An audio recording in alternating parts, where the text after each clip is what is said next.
welcome back to Handwriting March Workshop with Ms. Samuel. Today we are going to read a first grade story to continue practicing the use of transition sentences. So the problem in this story says, Fluffy runs away. I wonder what this story can be about. So we're going to do some reading and then thinking about our transition sentences for your homework. I want you to get your finger ready to follow along with me.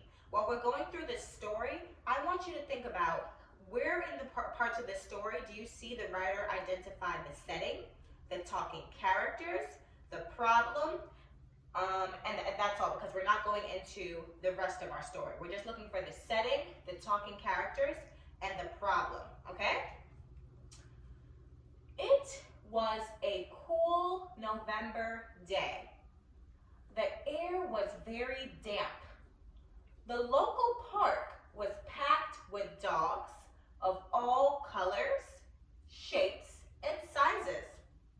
I smiled at the sight of all of the dogs playing with their owners.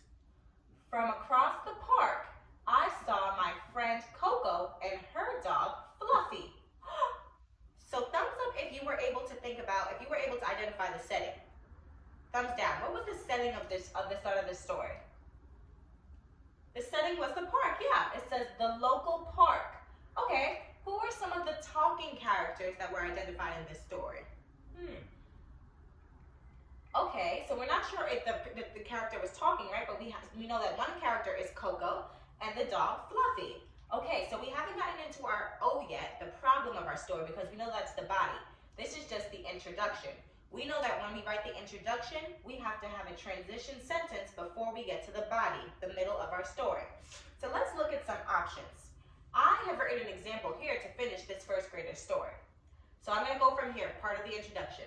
I saw my friend Coco and her dog Fluffy. All of a sudden, Fluffy took off running. Oop, and we have to put a little punctuation mark. What is the transition word that I used for this transition sentence? Thumbs up.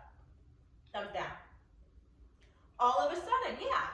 All of a sudden, the great transition phrase to use. All of a sudden, then we identified the problem. Fluffy took off running. So for homework today, I want you to look at these three. You have just then, all of a sudden, and then your choice of your own transition word. You're going to write 3 possible transition sentences to begin the body of this story. So you're going to use this introduction as reference.